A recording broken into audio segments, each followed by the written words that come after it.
All right, welcome back to the How to Relate podcast. I am here with Brittany Wyche. Am I saying your last name right, by the way? Pretty close. Wyche. It's like watch, but Wyche. with a Y. Yeah. Okay, thank you. All right, welcome. How are you? I'm doing okay. Think I'm getting my brain back online after all the weather disruption and being out of structure. Hanging in there through the winter. Yeah, the Mother Nature's disruption to routine has been the theme of 2026 thus far, Right. Right. How for about you? sure. It good. Yeah, luckily the snow has mostly melted here, so I got to get a run in this morning Oh, outside, which felt nice. nice. Okay. Yeah, after being cooped up for a while, it feels nice to feel free again. Yeah. Yeah. Good. Yeah. So you so you wear many hats. You are a Yes. creator, you're a teacher, you are a clinician, you do a lot of things. So how would Yes. you describe you? That is a great question. A human being. Oh no. I think like my professional title that fits the best is counselor educator. And to me, that really does embody all of the different, like that role in and of itself contains many hats. Um, it's funny, I also have a daughter, and hat is her favorite word right now. And she puts anything on her head and is like, hat. So that's a really fun image to have right now. But we also talked about that when I was in my PhD program about the switching of hats and roles. And for me, that's actually a huge appeal of the counseling field. I love being able to have a variety of inner like entry points into the work of connecting with people and talking about mental health and talking about all these topics that I love. And so, yeah, I really still identify as a clinician hugely. That's not something that I ever want to stop doing currently, knock on wood. And then I would say supervisor and teacher are in there too. And then recently, a friend and I, colleague and I started a podcast. And so that is a little bit more for fun and for play, but still in the same kind of world, talking about mental health and therapy, but also with our more creative interest on the side. So that's been a fun thing to add into. It was fun. Yeah. How did you get into this field? I feel like if you're in this field, there's almost a story that leads you here. Yes, I think that is my experience as well, talking with people. Um, yeah, one of the cliches in PhD programs is all research is me search. And so I think that is often a case with folks who come to mental health as well. We For have sure. our own reasons we got into it. The other kind of cliche I use for myself when I'm sharing my story with like students or supervisees is I think I always knew what I wanted to do. I just didn't know what it was called. Right. So I've always been interested in listening to people's stories and connecting with people. And as I, grew and got into high school and college, I became even more interested specifically in like the mental health side of stories and human experience. Um, and I kind of just spent college and a little bit of time after college exploring a variety of different mental health fields.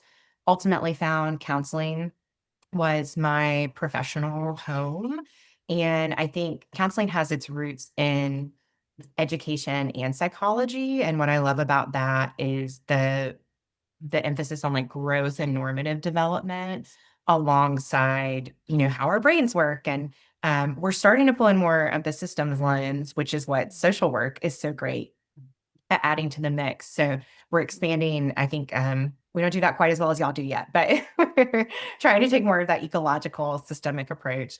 Um, so yeah, that's kind of my standard answer. But I love stories. I've always been a reader. I've always been into theater, and so getting to spend time walking with people through their stories, hearing their stories, that I can't imagine a different way to spend my time.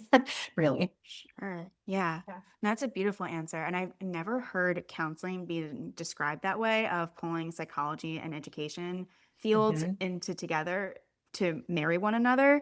Yeah. It's a beautiful definition because it feels like exactly what it is. I Yeah. remember when my start into this field, I shadowed my aunt's a social worker and I shadowed her Mhm. agency.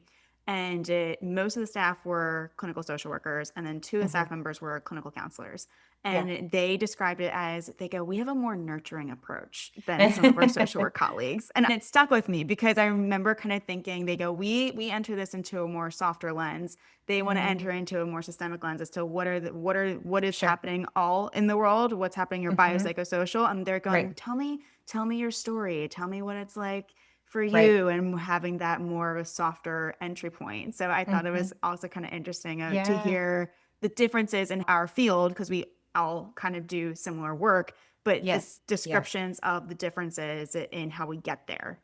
Yeah, sometimes when I'm talking to undergraduate students or folks who are like looking at like which mental health field is maybe the best fit for me, I draw this like complicated Venn diagram because I think you can go in any direction. You can go psychology, counseling, social work, and I'm sure there's even more fields now, somatics, nurse practitioner, things like that.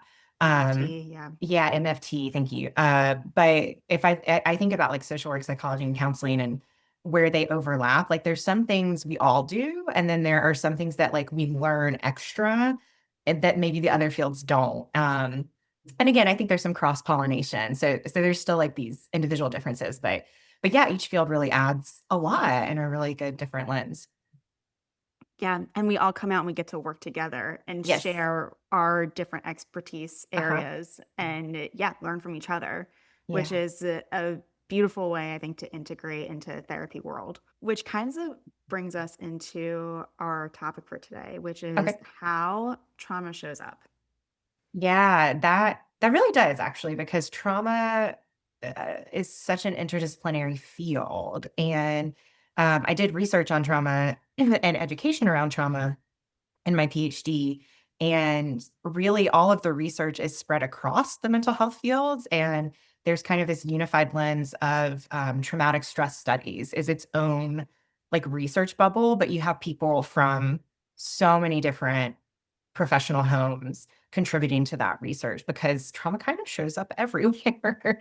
And it's so big, we're all trying to see, what can our philosophical, academic, scientific bodies of knowledge add to our understanding of this topic. Like if you think of that old proverb or joke about what's the best way to eat an elephant, one bite at a time, we're kind of all trying to like take a little piece of it and understand it better. So trauma truly is interdisciplinary. Um, yeah, were you about to say something? Sorry. No, no, I completely agree that it feels like particularly maybe the last decade, I feel like, Mhm, mhm. which has really been my growing up in the field, that Sure. the trauma lens has expanded. It seems Yes. like the definition has expanded, Yes. how we treat trauma, how we talk about trauma, how Mhm. it seems like to have a base understanding in our job as clinicians that we do Yep. have to have a base understanding around trauma, whether that's complex PTSD, attachment systems, big T Yeah. trauma in terms of when people Mhm. experience events or singular moments like that. It seems like to walk into this field now, understanding trauma feels like a requisite to be in it. I agree. I think what I share with students sometimes is you don't have to want to specialize in trauma. Like you don't have to do trauma focused treatment as a clinician. There's still lots of other pathways to do that, but you do have to be trauma informed and have like a baseline trauma competency. And you're actually spot on. It's been kind of since the 2000s, but definitely even more accelerated in the past decade or so. Where traumatic stress studies has really grown, education about trauma has really grown, mainstream conversations around trauma has grown, and you're picking up on, yeah, our language is shifting. And so maybe that's a good segue into just like defining trauma. And in some ways, it does feel like it's on the scene more or talked about more and grown than it has. In other ways, it's always been part of the work. It's just not the word that was used. Um, and it goes into hiding sometimes too. Like, and I'll talk about that in a second because that's one of my favorite things about how trauma works. But yeah, my one of the root words of trauma kind of comes from Greek, meaning wound. And so I worked, for example, in the hospital trauma unit, providing counseling interventions at a couple of different points in my career. And so we know about like physical trauma, right? Like that's a thing that can happen. And when we're talking about the wounds of the psyche, like that's, more mainstream what we mean when we talk about trauma now. We know that not all wounding is physiological. And yet trauma is also one of these spaces where the emotional and psychological pain and suffering has this deep physiological neurochemical component to it that we're just learning more and more. And I think our science is catching up to put language to things that maybe we worked with a little bit more intangibly in the past, or had different language for in the past. But language is so helpful with trauma because language is what goes offline during exposure to trauma. And so it's really important, I think, that we're wrestling with the language and expanding our vocabulary for these things. For sure. So when you're talking with students, Mhm. how do you define trauma? And then how do you talk about how it might show up for the Yeah. clients that they're working with? Yeah, great question. So I also like to talk about how our definitions are shifting. I think historically in mental health fields, any it was a huge thing to even acknowledge trauma as a thing at all. And most of our definitions, if not all, were centered around what we would call like event-based definitions. So it's kind of like agreement. If you live through these kinds of events, those are going to have an impact. Those are going to be wounding kind of things. Um, as we've learned more and more about trauma, and particularly things like you alluded to, complex trauma, we are shifting away in traumatic stress studies. It's shifted more to a response based definition. It's a little bit tricky because I think events still matter and responses can be so varied.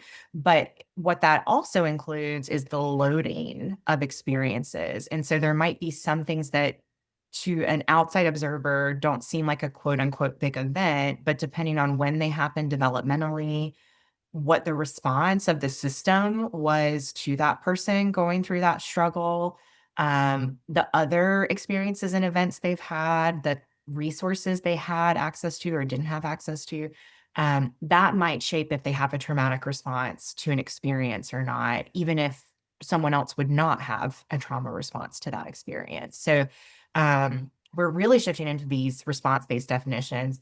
There are a few different conceptualizations. Like I said, I really like that pure old fashioned like wound idea.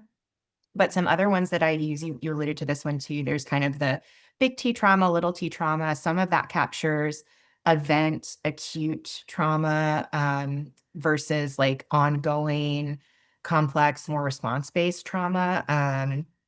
It's not a measure of the severity of the impact. It's kind of just alluding to the nature of how it was experienced, maybe.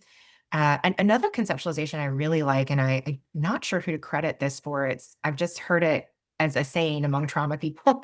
Anything that's too much too fast or too little for too long, I think is another important one because it's sometimes easy to ignore neglect as a traumatic like, oh, everything was okay, nothing bad happened, but it was the absence of developmentally supportive events or attunement that are so foundational to growth and thriving. And not having those is equally damaging um, as having really adverse experiences. So those are some of the definitions I use with students. Love all of those. Yeah. Yeah. Yeah, I think about the too much too fast, too little not enough over time. Mhm. And I think about that in boundaries too, coming from Sure. like family systems work. Was a boundary cross in the sense that it was an invasion, or was it Mm, that there was not enough over time and it was neglect? So yeah. in kind of like that systemic relational framing Yes. of how Mhm. that can feel to someone. Yeah, that's so important. And I think that language really does capture a lot. Boundaries are get very confusing very quickly when you've experienced trauma. I think. For Yeah. sure. And yeah, and there's a lot of conversation around boundaries Yes. too Yeah. that can also, I think, add to the definition, but maybe add to some of the confusion as well. Yeah. Yeah. That's such a tricky thing with knowledge becoming more mainstream, like and especially I think in the mental health field. Like we want to decrease stigma. We want people to have more language and access. And sometimes that means definitions get a little watered down or it gets confusing. So that people might be using the same words in different ways, and um, it's hard to find clarity sometimes. You've got to check your sources. That's tough. Yeah. Yeah. Yeah. For sure. Yeah. For sure. Yeah. So, in thinking about how trauma shows up and how Hmm. someone copes, Yeah. Yes. how might this show up? Yeah, thank you. I was trying to remember the second part of your question, talking Yeah, to you're students. good. The short answer is trauma can show up in lots of different ways. But one of my favorite quotes about trauma is from one of kind of the more pivotal trauma theorists in the past couple of decades, Judith Lewis Herman. And she has a quote in her 1992 book, Trauma and Recovery, which I highly recommend if anyone's interested in kind of like the history of the traumatic stress studies field. It is from 1992, so there's definitely a need for updating, but it really gives this very fascinating history. Anyway, her quote is the tension between, I might misquote her a little. The tension between the will to proclaim aloud and the will to deny is the central dialectic of trauma. And so I have a DBT background. I love a dialectic. I see your face. I can you repeat that one more time because it Yes. was so good and so impactful. I just want to take it in. Sure. Yeah. The tension between the will to proclaim aloud and the will to deny is the central dialectic of trauma. That I'm able to have as my own, and I'm able to say no Mhm. and have that clarity.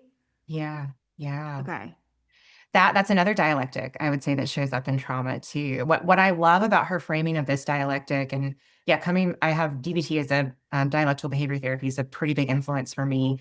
It's these two extremes, and growth is in the synthesis. So trauma could show up at either end of that dialectic. We could see people, literally, it's in the DSM. If you look, which PTSD, just as a disclaimer, is not the only mental health diagnosis people walk away from trauma with.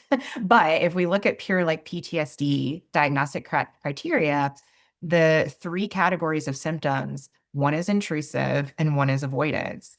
And one is more somatic. But the intrusion and avoidance, that's this dialectic. And so we see this dialectic at play in an individual when they've experienced trauma. They might go more towards one end of the spectrum or the other. They might swing wildly between them, which is disorienting and painful. We also see it interpersonally in family systems. I'm sure you see some folks are acknowledging and always bringing up the traumatic experiences and have a hard time focusing on anything else, even if there are positive experiences. And other folks are completely denying the pain and suffering that has happened. I think we also see this at a larger system in our country. We see some folks' response to trauma is to really proclaim it and stay with it, and others to, even to a point where it becomes harmful to them to be Mhm. in it so much.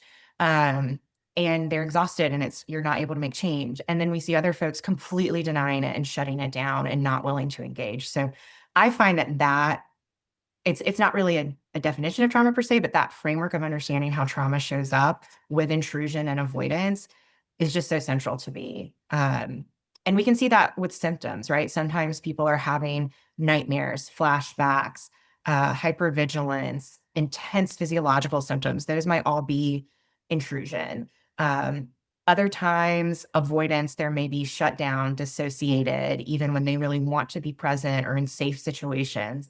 That's kind of the body going into avoidance, even if they're not consciously want to, or they're cutting themselves off, withdrawing from relationships or work, or, fill in the blank. So it's swinging between these kind of two extremes is really how it can show up.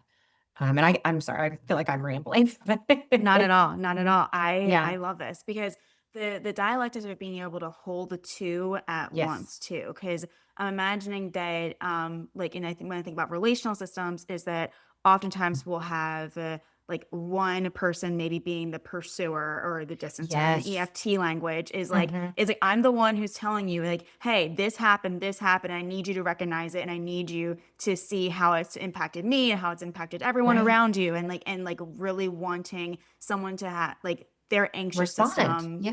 yes, like their Yeah. system is saying like, hey, I need this. I need Yeah. you to recognize this inside of me. And the other Mhm. person is withdrawing and saying, no, I'm overwhelmed. I'm shutting down. I can't Yep. do this. Exactly. And I want to avoid it, or my system is too overwhelmed to even see it. And so Yeah. that when we have these proclivities, and maybe it's due to the relational systems that we grew up in, our roles in our families, but then we'll also maybe swing between the two depending on Yes. the situation that we're in. Because I Mhm. like to tell people, I'm like, for every type of attachment system, like if you identify as someone who is anxiously attached, you're Mhm. going to meet someone who is quote unquote more anxiously attached than you are. So then Yeah. you're going to look like the avoider in that relational dynamic, right? It's Yep. like Yep. so it totally depends on The system you're in. on the system that you're in and how you respond.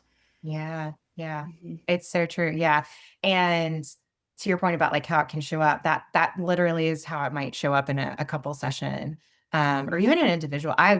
We've talked about this before our recording. I love working with an individual who's working with someone else in couples. I can't take in all Sure. the stimuli in a couple session, um, Sure. but I'll often get the individual who is saying, "Yeah, my partner isn't." Basically, they have like a giant smoke alarm going off in their nervous system, and they feel like their partner isn't taking it seriously or attuning to it or anything like that. And what we might be working on with my trauma and attachment lens is okay, some of what you're picking up on probably is accurate, right? Like there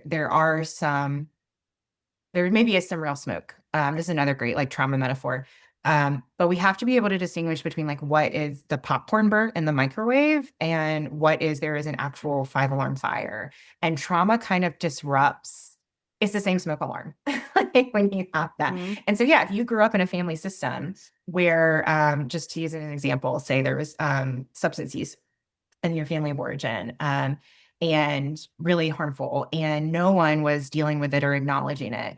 And now suddenly you have a partner who isn't taking some of your concerns about whatever behavior, substance use or not, but whatever concern you brought to them, they're not responding as quickly as you need or with as much validation as you need. How much of that is this is a big need that you have, and they're not meeting you in it or partnering with you in a helpful way, an effective way, and how much is about that old wound of it was really terrifying that my caregivers were so out of control and no one was doing anything, right? And that's so hard to untangle. Mhm. It truly is because trauma doesn't do well with discernment, like kind of like what you're saying, Yes. like that the idea of like It's well said. context feels like it's blurred. So like Yeah. I Yeah. love it. I love the metaphor you just used about, is it burnt popcorn in the microwave versus is a 5 alarm smoke alarm, Yeah. that it looks the same and it feels the same and it's hard to discern and untangle it. Right. Yeah. I think that might come from Peter Levine. I could be mistaken. That I did not come up with that, so I won't take credit for Sure. it. Um, but yeah, something else you said made me think. Um, Yeah, the discernment piece is really important.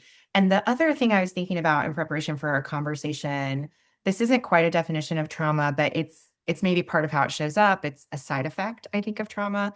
It's central to my conceptualization of it. Trauma is ultimately disconnecting. So when we go through a traumatic experience, it disconnects us regardless of what kind of traumatic experience it was, whether it was relational or not. And a lot of trauma is relational. It's going to lead to some form of disconnection, either intrapersonally within ourselves, interpersonally in our relationships, and or systemically. And it could be on all three levels, depending on the nature of the trauma. But at a basic level, when we've gone through a traumatic experience, especially if we think about that too much too fast, our brain cannot integrate everything that's happened and is miscuing to stimuli. Like it's taking certain stimuli and getting very stuck with those. And it's taking us right back, maybe in the form of flashbacks, but even if not, like maybe just emotionally, it's taking us back to what happened. It's not syncing up linearly. And so we're disconnected from our current experience. And or our current experience becomes so overwhelming. We want to disconnect from it. We're like, I can't feel this flooded. Like I can't panic every time I smell this certain cologne. Like that's too much.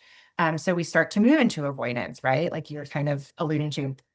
earlier. So a big part of working with trauma and I think ultimately towards healing is can be moving towards more connection. And so we might have to first think about how do we connect with ourselves more? And not just in our traumatic experience, but maybe connecting to our creativity, connecting to parts of ourselves that were maybe lost in some of the traumatic experiences. For example, if someone's experienced religious or spiritual harm or trauma, there may be some different ways they could connect to their spirituality or sense of self. Doesn't have to mean they go back to the same religion or the same beliefs or anything like that, but they might need to grieve or move through that and reconnect with some of that. There also might be a space to connect more interpersonally, or at a systemic level. It's often survivors talk about how powerful it is to move into advocacy roles on behalf of other victims and survivors. And that's a way of connecting with community um, and could be also interpersonally and interpersonally. So I think that's maybe a helpful frame sometimes to, if you're the counselor, to listen for as well. Like, where am I hearing the disconnection? Is it on one of these levels? Is it on all three? Where is there the most connection that could be a source of strength and support? Maybe they're very disconnected from their physiological experience, lots of dissociation, but maybe they actually have a great community and have some really supportive relationships that can kind of buffer them and help them cope with the physiological symptoms they're experiencing. So, it just kind of depends on what's in front of you, but those can be helpful frameworks, I think. Yeah. Oh, I love those frameworks. Yeah, and because I like what you're saying about kind of like one of the questions I know that when I think this is an EMDR Sure. question that comes up Mhm. when we're doing assessment around trauma, and one of the questions is who is there for you? Yeah. Because when there is that rupture within Yeah. self, within relationship to other, within society, it's who is there for you? What kind of support system did you have in the moment, and do Yeah. you have now? What happened then? Where did you feel supported? Where did you feel a lack of support? And then even Yeah. now, where do you currently have that for yourself as we're doing this really intense hard work together? Yeah. Yeah. It's a relative of EMDR. I don't know which came first. I think they debate who came first, but Sure. comprehensive resource theory takes that and is the idea of like, yeah, how do we build these resources internally and externally for ourselves? And what I love about that is sometimes who is there for you may be a fictional character. It may have been someone else's Mhm. story or who's here for you now, like that you're relating to. Sometimes it's again like spiritual imagery or animal imagery for people, or a pet, like rather than a person.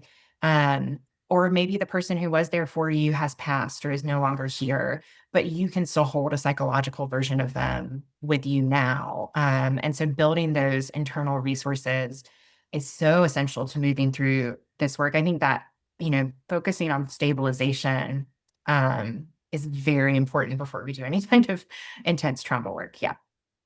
For sure. Yeah. To feel like that there's a secure foundation to then Yes. move into the discomfort to be able to come back to a secure foundation. Right, exactly. Because we can't, to your question about coping, we have to have some resources to cope, to, like help us uncover and heal some of the hard things and then build more coping, right? It's not, if there's not one cure all for all of it, or else, we'd all walk away millionaires and be like, here, Sure. just go do this one thing. Here, This is not here, we're how it going to works. cure you. Yes. Right, Yes. Yeah. right. And wave the magic wand. Right. So here's a question because here's a thought that was coming up. Sure. You do a podcast focusing on a TV series, Yeah. My Crazy Ex-Girlfriend. Is that the TV series? It's Crazy Ex-Girlfriend. No, Crazy Ex-Girlfriend. no mind. Yeah. No Mhm. mind. Okay, got Mhm. it. Because it's a show that I haven't seen, and I wish I had access to be able to see Oh, it. okay. But I'm Yeah. kind of wondering because what you do so well in the podcast that you do is you deep dive and you kind of like analyze the characters and situations and how this shows up. So Mhm. let's because in thinking about what you just shared, particularly about like who is there for you, and it can be fictional Mhm. characters or it could be someone who does live very psychologically present in your mind. What I Yeah. thought of was how ex-partners live very Oh psychologically my present in gosh. people's minds. Yes. So this might move into maybe the not so great way in which someone stays alive inside of us, but kind Sure, of sure. wondering how this does relate because it can feel like I'm so attached to the idea of someone or of something, and that Yes. attachment almost creates psychological and physiological distress for people who are Yeah. especially going through new breakups. So can you Yes. maybe Yeah. any insights that you have from the TV show or from your talking about the TV show? Yes. Yeah, Oh, I have so many thoughts about that we do have a whole other podcast about it. But one thing lovely. that just popped into my head really quickly is also dreams. I've had this experience and I hear from clients and friends, they might dream about an ex and then they might, even if they're not going through a breakup currently, they're in a satisfied relationship or happily single at the moment, this dream can feel so disruptive. And suddenly that person is on their mind all day and they're maybe feeling all the pain of the breakup. And, we won't get into all the dream theory, but I think one helpful lens could be to go back to that psychological idea, like what does that relationship or what did that person represent to me? Or what part of myself could they represent? So I still have dreams about a high school relationship. I haven't touched this person in probably over a decade. But I like through my own therapy and healing, I've come to realize like, oh, that's part of like there's usually something happening with my like sense of my adolescent sexuality or like working through my view on this part of myself that went through this experience. And so that has become a much more helpful way to process those dreams than just like spiraling out about like, what is this person doing and why are they on my mind? And all of those kinds of questions. You can take it seriously without thinking like, oh, it means something about my current relationship or it means something about that relationship that person's still on my mind. Like you can kind of take it for yourself and own it for you a little bit differently, I think is the first thing that comes to mind.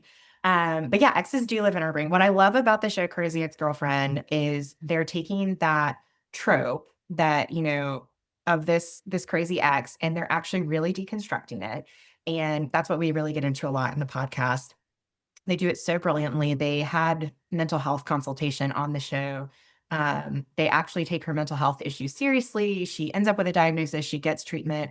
And you actually see this pattern of her like connecting more with herself, connecting more through relationship.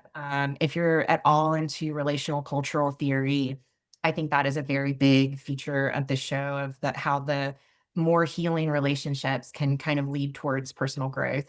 Um, but she does kind of access different parts of herself with these different exes.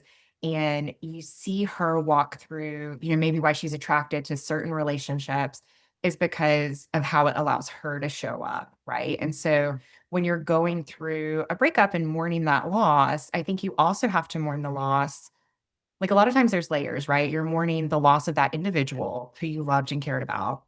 You're mourning the loss of the security of that sense of relationship or like what it told you about being in the world, what it meant to you about your developmental trajectory or your plans for the future, your sense of certainty, maybe financial security, even, or parenting security, co parenting security.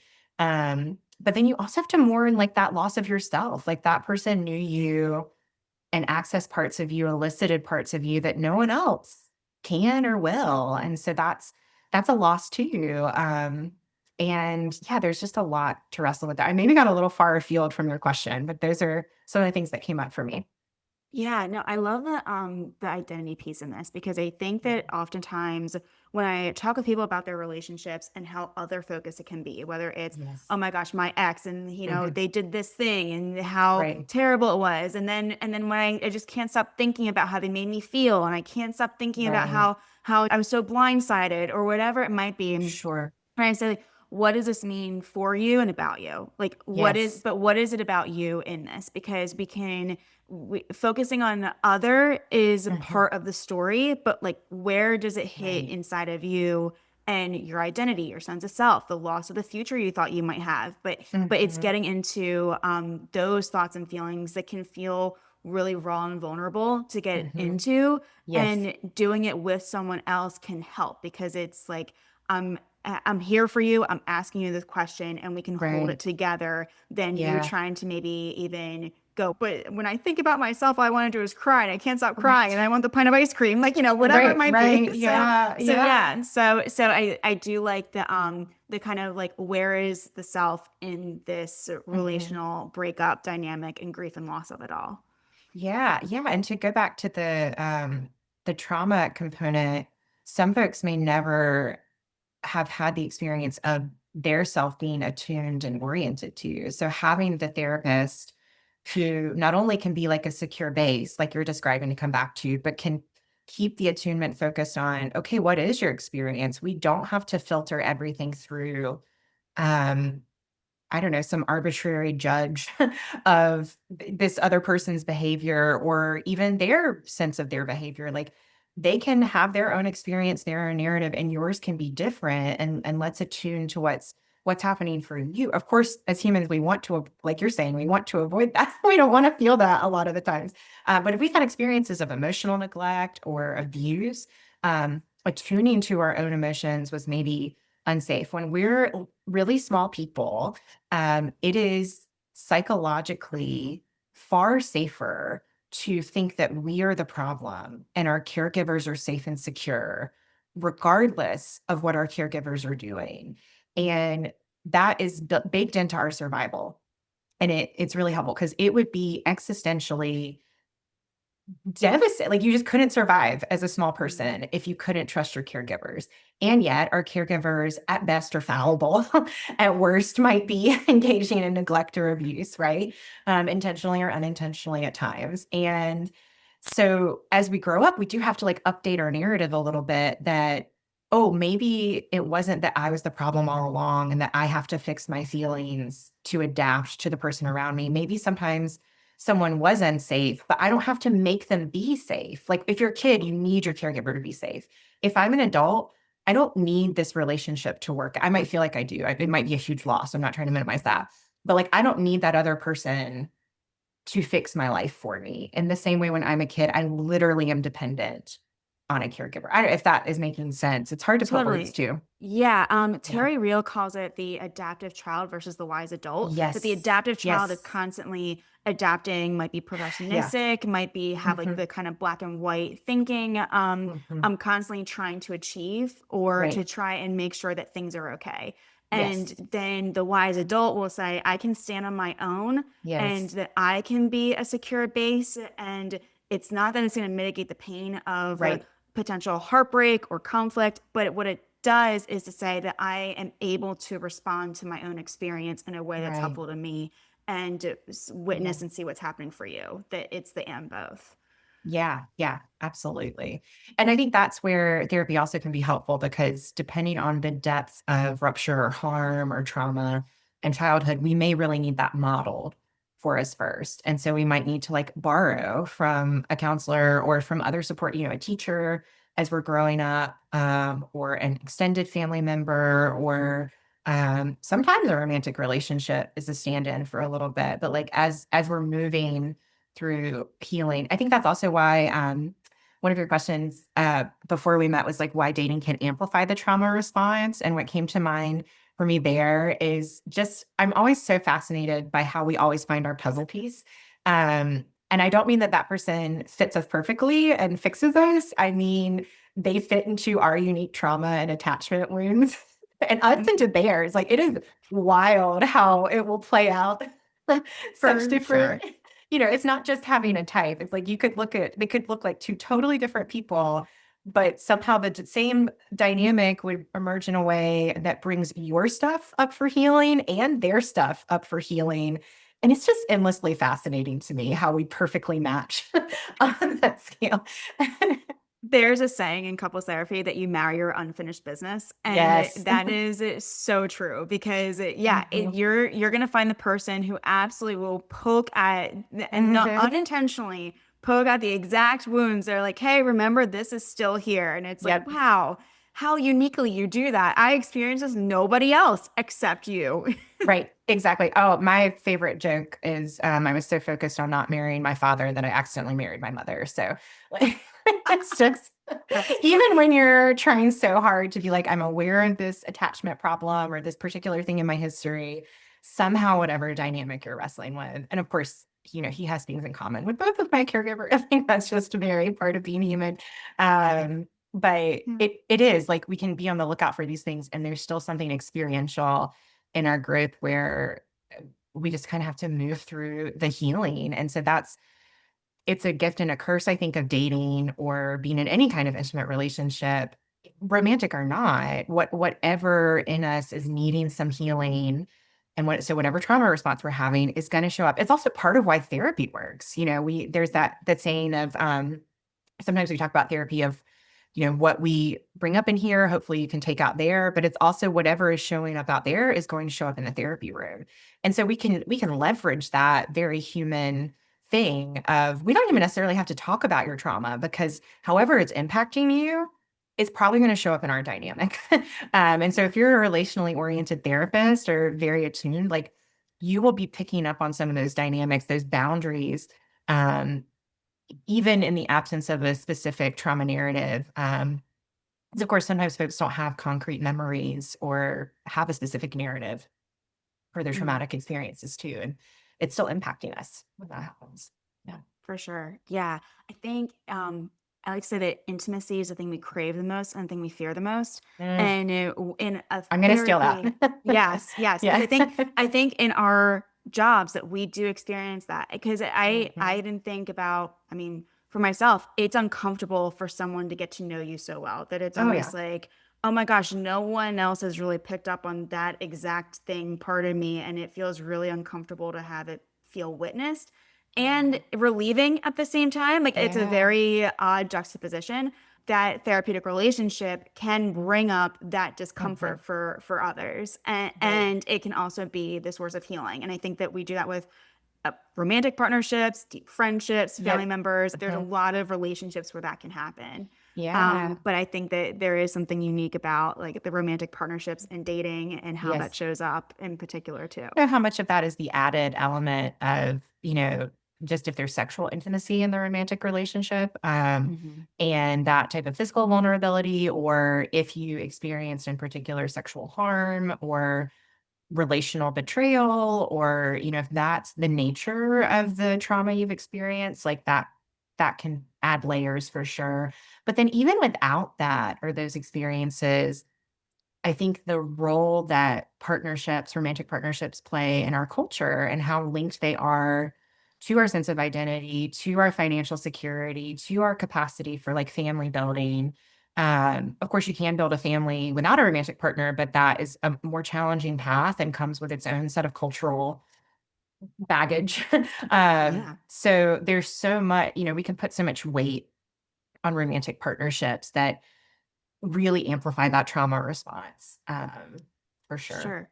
Mhm. Yeah, yeah. I think I want to share the life parts with you. In other words, we're going to be doing taxes together. We're going to be buying a Right. house together. We're going to be, talking to each other about our careers and our Uh-huh. path and our growth and where we want to live. And then we're also going to be discussing, okay, and what does like our love and connection look like, and having these Right. hard conversations and moving through conflict. And we want Uh-huh. to lay with each other and watch Netflix, and what kind of movie are we going to watch and feel that type of Mhm. connection, and what happens Mhm. when I feel like we're pulling away, and how do we get closer again? And then there's Right. the erotic pieces, that is like, how do you find that sense of separateness that we're drawn to each other, and how do we have great sex, Yes. and what does that look like, and what do you like and what Right. do I like, and how does this show Mhm. up for me and you? That there's so many layers and Mhm. components in a romantic partnership that is unique to Yeah. pretty much any other relationship that we're going to have. Yeah. Yeah, and a lot of folks, at least the folks I work with, we're trying to figure that out on the first date, and you can't, like, you just can't know. Like, a lot of this is you're building the plane as you Hmm. fly it, but because of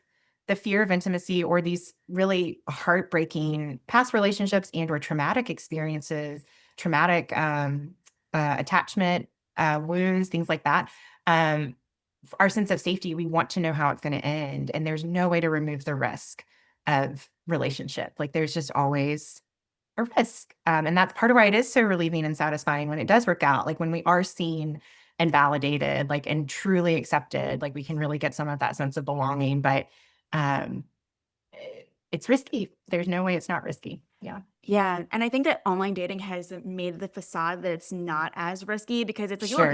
you can know these things before you go into the Fanta. date. Mhm. And yet there is still so much more to a person than Right. what you can click on a profile. Yes, yeah. Mhm. I had to before my husband was actually my last attempt at casual date, my first and last attempt at casual dating. And, the advice I got from my sister at the time was, because we had not even we'd started talking, but we hadn't been on our first date. She's like, "Why don't you just try to see if you have a mostly good time or a mostly bad time?" And so that's what I did for the first 3 months, I was like, am I having a mostly good time or a mostly bad time? Rather than trying to like future predict and analyze, like, how does this fit with all of my trauma? And like, am I being healthy? And is this a red flag reflective of my pattern? And, I made sure I was like feeling safe and secure enough and I wasn't being mistreated. But yeah, that factors into like most, for me, I had hypervigilance is, I might fall on that proclaiming aloud side of the dialectic. And so Sure. I had to like really zoom out and just be like, okay, is it mostly good or mostly bad? And like not make any major decisions and until I get a little further in. And so that, I agree. I think more information seems like it'll be helpful for a lot of us. And sometimes it's like the cereal aisle of a grocery store. It's like too many choices and you get overwhelmed. Way too many. Yeah. Yeah. Mhm. Yeah. I love that frame, mostly good or mostly bad, because I think we lost the fun in dating because Yeah. we've lost the room for nuance. We lost the room for Mhm. mystery and feeling that we have to know Right. right away. Mhm. And I like that it also turns it to you, that Mhm. it's rather than focusing on Yes. the other person, kind of like Oh that my part again, gosh. right? Focusing on the other Yeah. person is, well, what are the red flags and what do they mean by this? And that is very Mhm. much other focus. Are they No. healthy? Is their Are they behavior healthy? correct? Yeah. Yes, Yeah. yes. Rather than going like, but what about me? Where am I in this? Am I Yeah. am I having a mostly good time in this? Then Mm, if that's going to give you way more information and data mm. than analyzing someone else's quirks. Yeah. Yeah. Yeah. Yeah. Because you could do that with anyone endlessly. Mhm. Yes, absolutely. Because Yeah. everyone will be an endless mystery. So you can go down to the bottom of the rabbit hole with that. There's so much here. It's so fun to work on and talk about. Um, Yes. I do need to get going. Yes. Really So excited. I Okay. was just thinking about that. Yeah. So any final things that you want to leave people with? Um, Yeah.